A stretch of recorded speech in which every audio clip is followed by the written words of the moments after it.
All right, Chapter 3, Section 4, zeros of polynomial functions. Now that we've done these lessons on synthetic division, we're actually going to use synthetic division going into this section to find zeros of polynomial functions. But there's an extra step. Here's another theorem, the rational zero theorem. Rational meaning ratio and zero meaning finding zeros. If f of x is a polynomial function, right here, there's that general notation for polynomial in order of descending powers, right? If a polynomial has integer coefficients, integers now, not fractions, okay? Integer coefficients, and p over q, where p over q is reduced or simplified, is a rational zero.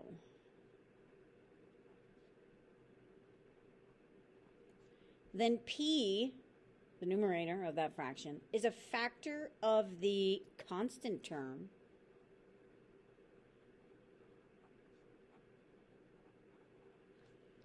a sub 0, right, the constant term, the last guy. And q is a factor of the leading coefficient.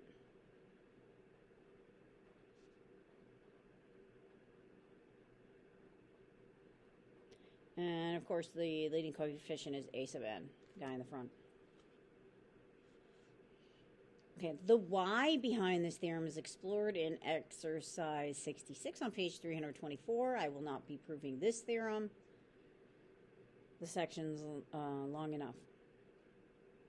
List all possible rational zeros of the polynomial function. A polynomial function is x to the power of 3 plus 2x to the power of 2, subtract 5x, subtract 6. Now, notice, the only thing this question is asking me to find is the possibility of zeros.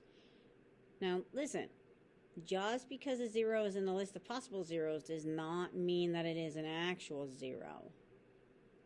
Right? So, what are we asked to find here? Well, we are asked to find possible rational zeros.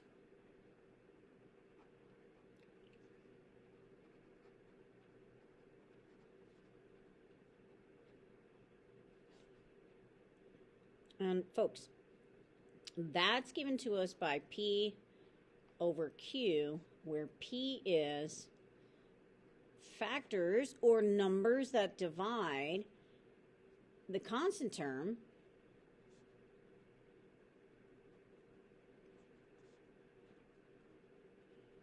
divided by factors or numbers that divide of the leading coefficient.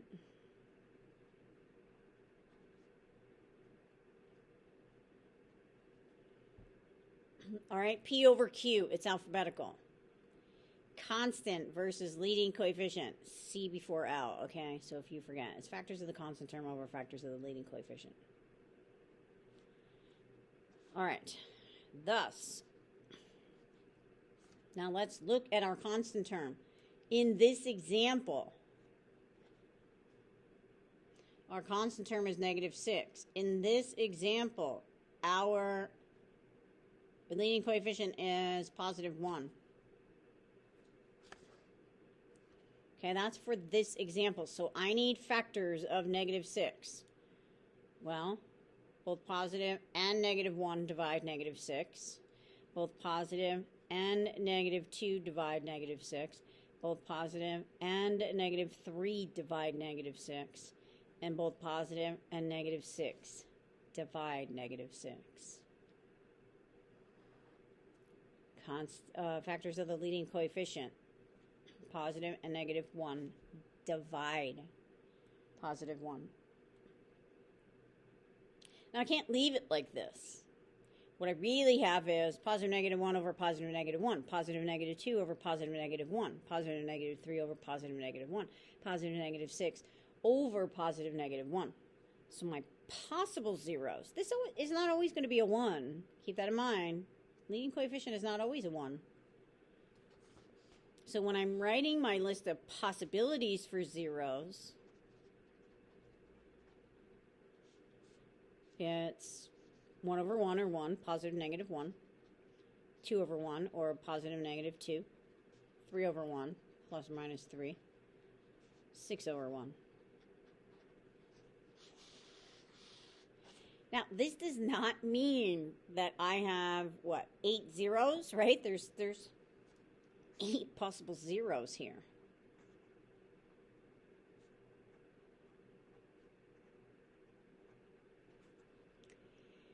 Now, let's take a step back and look at what we did in the last section when we were graphing polynomial functions. And this is a third degree polynomial function, yes. How many turns can there be? Well, there can only be at most 2 turns here. Okay, so at most I can have 3 zeros. There's not going to be 8 zeros. This thing is not going to keep turning around and keep passing through the x-axis at different places. This is just a list of possible zeros. Okay, I'm going to say that, you know, we can look on the TI-84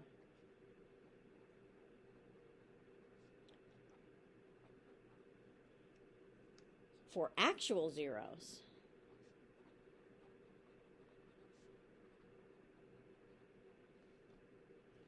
Okay, and when we do that, I guess I will type this into my graphing calculator, this polynomial function.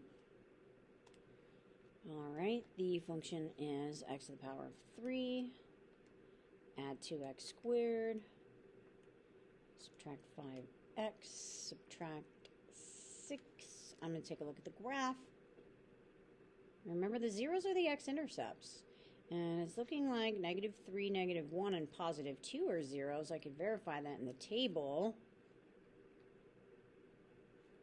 All right, -3 is a 0. Shows me that right there.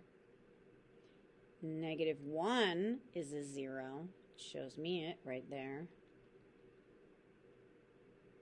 Oh, and look at there. +2 is a 0. So from the TI-84, -3, -1, and +2 are zeros. Now, we can use the TI-84 to help us locate a 0, but when we get into solving and actually factoring this, you have to show me the synthetic division.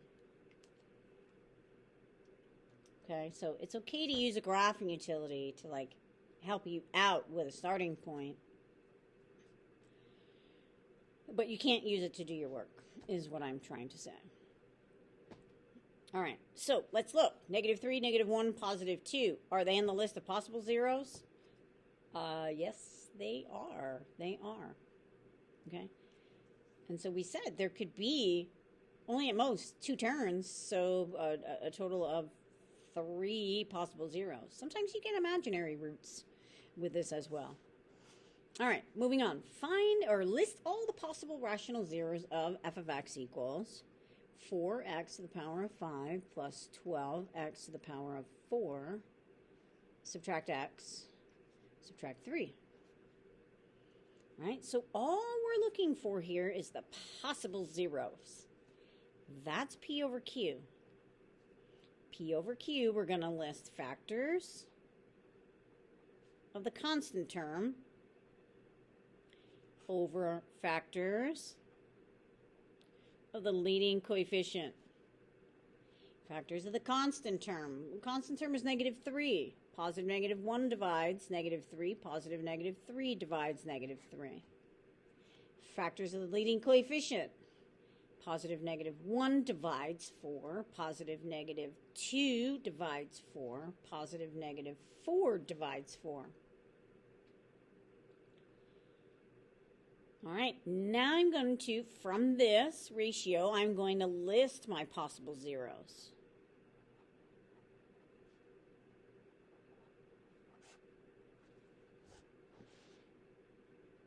Folks, you have to take each item in the numerator and divide it by each item in the denominator. Okay, so I'm actually going to get positive -1, comma, right, 1 over 1. Positive -1/2. Positive -1/4. You see what I'm doing here? So it's 1 over 1, then it's 1 over 2, then it's 1 over 4.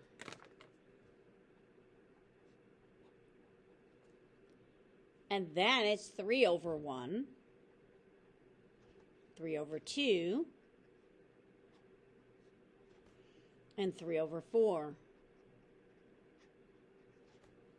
Those are my possible zeros. 1, 2, 3, 4, 5, 6, but times 2 signs, that's 12 possible zeros. 12 in all. Now, remember, there's not going to be 12 zeros. And I'm going to type this one onto the graphing calculator as well. So I'm going to go into y equals, clear out what I have, and type in 4x to the power of 5 plus 12x to the 4th minus x minus 3. And I'm going to take a look at the graph.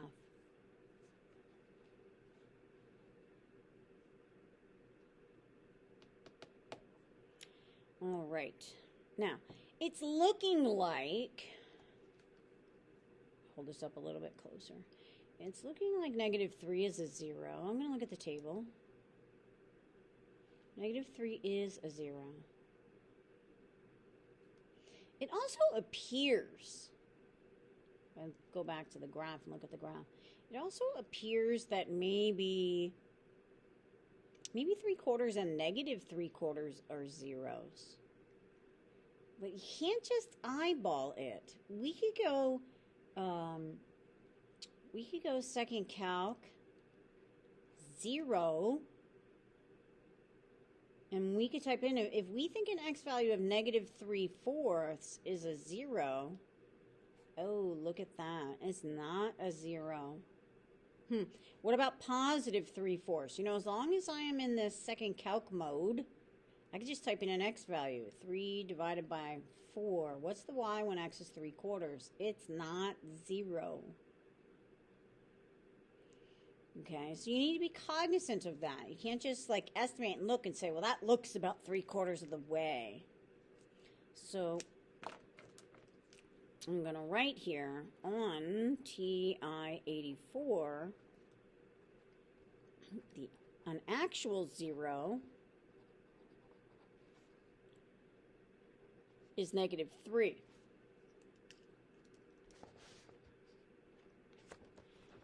Now, -3/4 and +3/4 appear as though they could be zeros.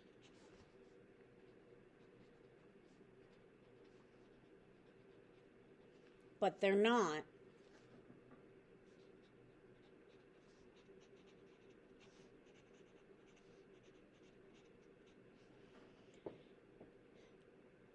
In fact, the actual zeros for that, and this is why we're going to use we're going to find a 0, we're going to use synthetic division, and then we're going to use factoring and or complete the square quadratic formula to help us find the other zeros.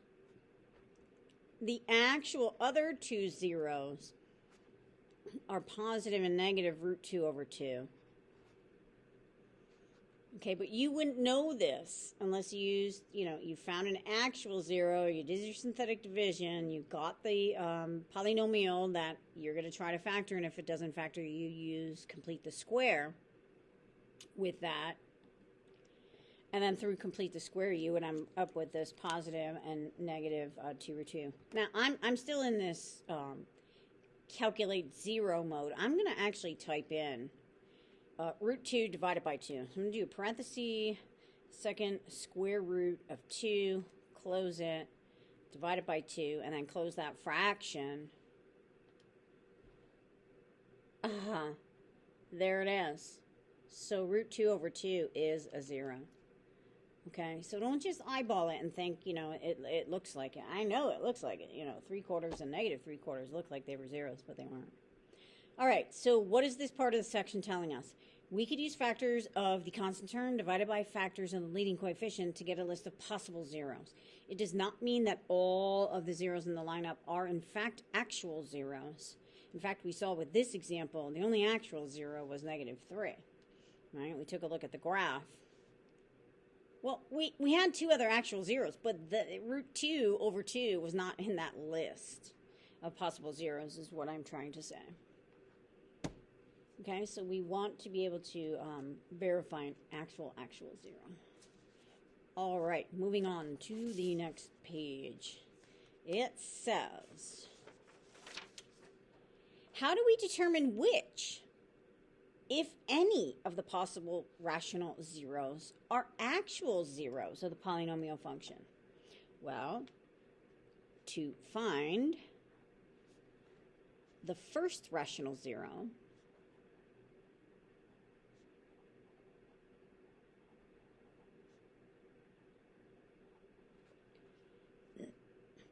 use trial and error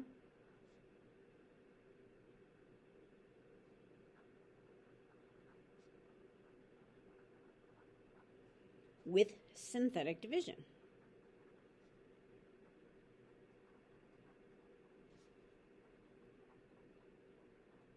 It's just like when we're factoring polynomials, quadratics. We have to use trial and error.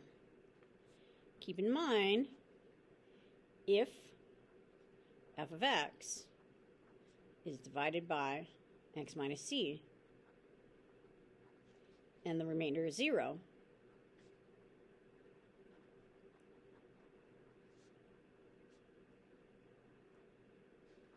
then c is a 0 of f, the function. We then factor to find other zeros.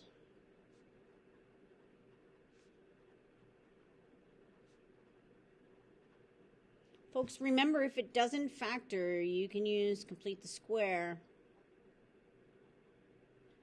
or QF, quadratic formula.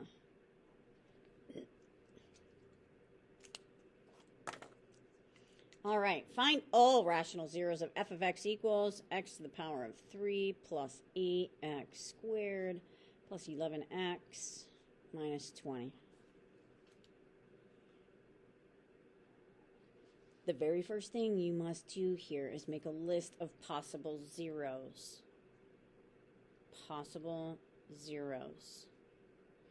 You have to give the list. That's P over Q. Plus or minus 1 divides it. How many times? 20 times. Plus or minus 20. Plus or minus 2 divides it. How many times? Plus or minus 10. See how I'm doing this? 3 doesn't divide it. 4 does. 4 does how many times? 5 times. Plus or minus 4. Plus or minus 5. 6, 7, 8, 9 don't divide 20.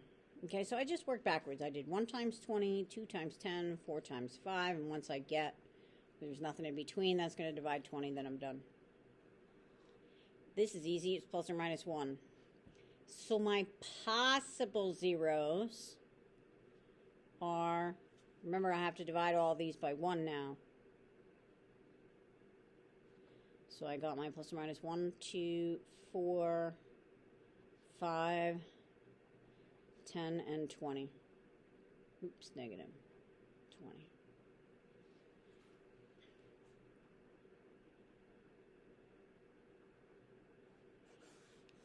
Now, how do I find an actual zero? Well, I got 1, 2, 3, 4, 5, 6. There's 12 possible zeros here. You could be here a while testing using synthetic division. And normally at this point, I ask students to choose a value that they think could be a 0 in this lineup. And sometimes they say, oh, 2. Maybe positive 2 is a 0. So we test 2. And we're going to use synthetic division, right? Positive 2 is a 0 in my lineup. And we're saying, like, pretend we don't have one of these to actually look it up. All right, well, I'm going to use synthetic division. I got to make sure I'm not missing any terms in my original polynomial function. Third power, second power, first power, no power. I'm not missing any terms. So I need 1, 8, 11, and negative 20. 1, 8, 11, negative 20. And I'm thinking 2 is a 0, so 2 goes in the half box. I drop the 1 down. 2 times 1 is 2. This is 10, 20, 30. This is getting too big already. Do you see it? I don't even care what this is. It's not a 0. So we pick another one, and we keep trying this. This is what the trial and error is all about. Okay, so you could be there a little while. That's why I say, use the graphing utility to help you. Or if you just have a regular calculator, you could find f of 2.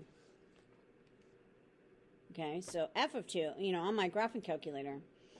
Second quit. I'm going to clear this out. The function is x cubed, so I'm going to do 2 cubed plus 8x squared plus 8 parenthesis. My x is 2 squared plus 11x. My x is 2, right? I'm finding f of 2, right? 2 cubed plus 8 2 squared plus 11 times x, or 2, and then minus 20. That's 42.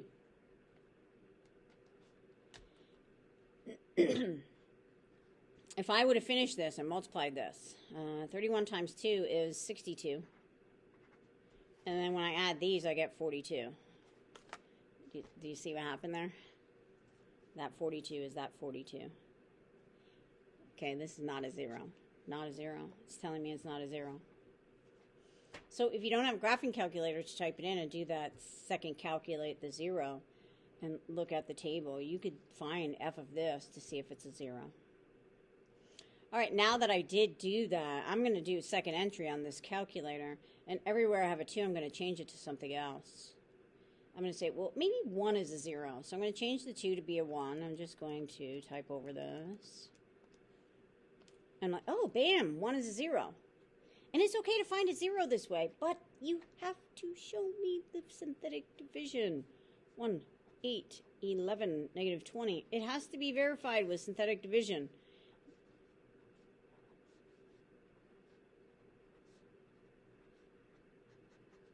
One is indeed a 0. Since 1 is a 0, then that means x minus 1 is a factor.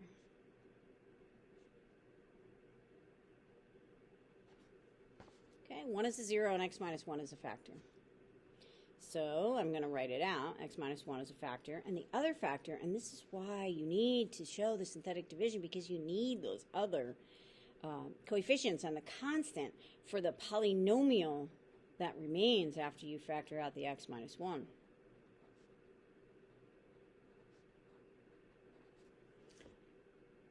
And then what we do with this quadratic is we factor it. So it multiplies to 20, adds to 9. That's 4 and 5.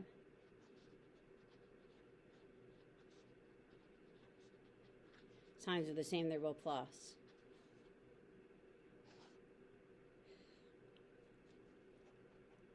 ZPP says my zeros are 1, negative 4, and negative 5. And so I put those in solution set notation. Negative 5, negative 4, and 1.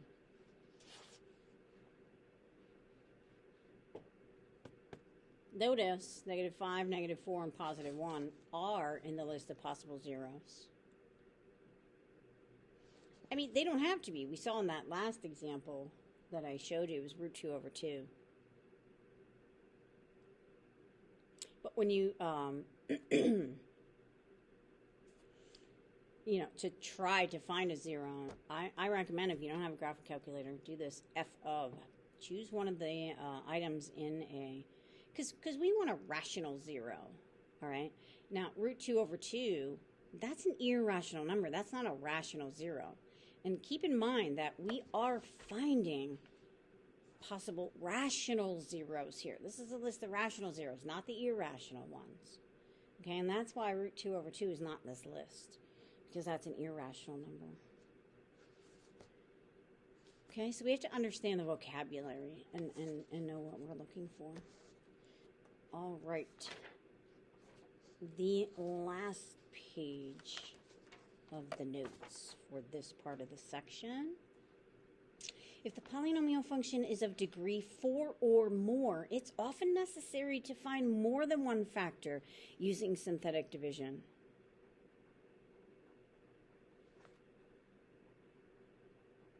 Folks, we're going to use synthetic division to get it down to a quadratic. So if it's a power of 4, it should make sense to you that you have to do synthetic twice. The first time will bump me down to a cube function. And then the second time we do synthetic, that will bump that cube down to a quadratic. Again, you can speed up the process by using a graphing utility. All right, so solve. And remember, S for solve, S for set notation. So we do have to use our set notation. X to the power 4, subtract 6x to the power 3 plus 22x squared. Subtract 30x plus 13 equals 0. All right, we want our possible rational ratio, like fraction, right? They're going to be integers divided by each other, yeah? 6 is a rational root because it's 6 over 1.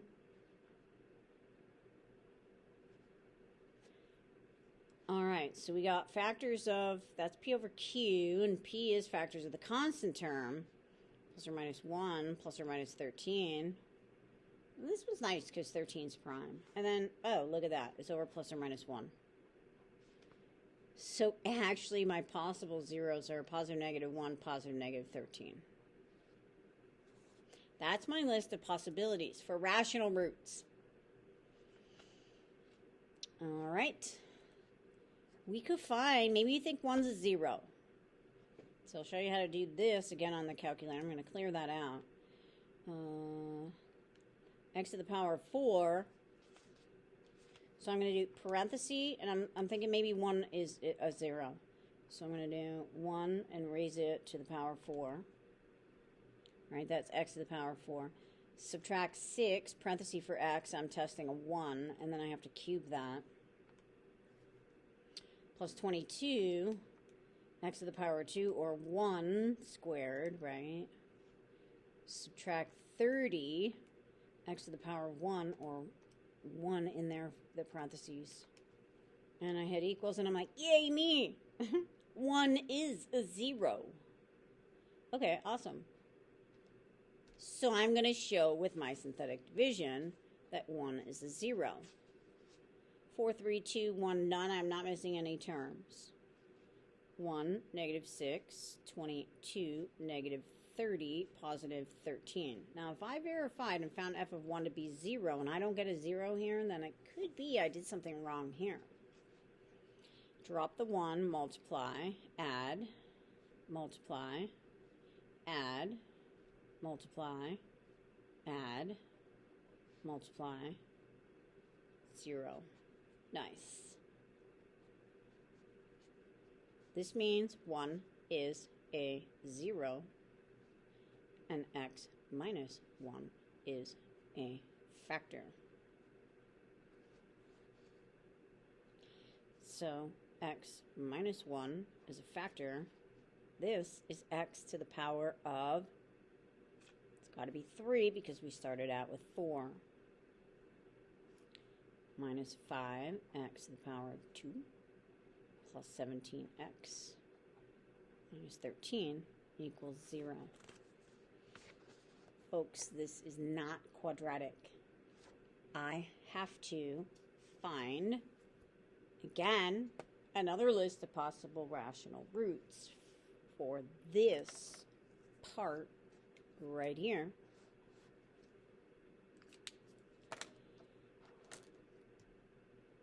All right, so for this part, it's the same, right? It's plus or minus 1, plus or minus 13.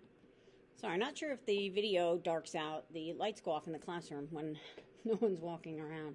Okay, so again, my possible rational zeros here are P over Q again, and it's the same. It's going to be this plus or minus 1 plus or minus 13. I could type this into the graphing calculator and have a look at it and see what's going on. So I could do x to the power of 4, subtract 6x to the power of 3, add 22x squared, subtract 30x plus 13. Okay, make sure you typed it in correctly and hit graph. And look, we do see that 1 is a 0. And what is it doing at the 1? It's touching and turning. So that means 1 is a 0. That happens at least twice, right? It touches and turns when we have even multiplicity. So I'm going to say do 1 again. It should be a second 0 at least 2 times, if not 4 times. All right. So we got to use coefficients here now. 1, negative 5, 17, and negative 13. Drop the 1 down. Negative 4, 13, 13, 0. So we see 1 is a 0 a second time.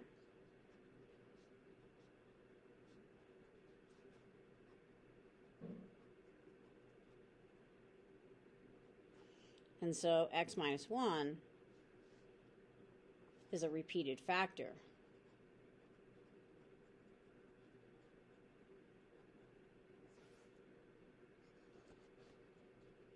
All right, so now this x minus 1 turns into x minus 1 squared, right? Because we have it from this and this, right? X minus 1 twice. That's what that says. And then my quadratic is x squared minus 4x plus 13 equals 0. Now I try to factor this. 2 numbers are multiplied with 13, then when I add them, give me a 4. It's not going to factor. Does not factor. Does not factor.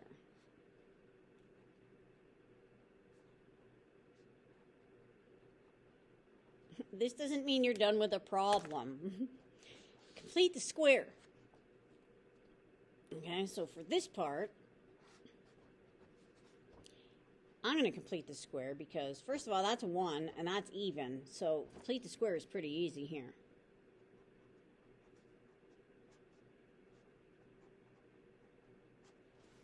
Right? You take the constant over.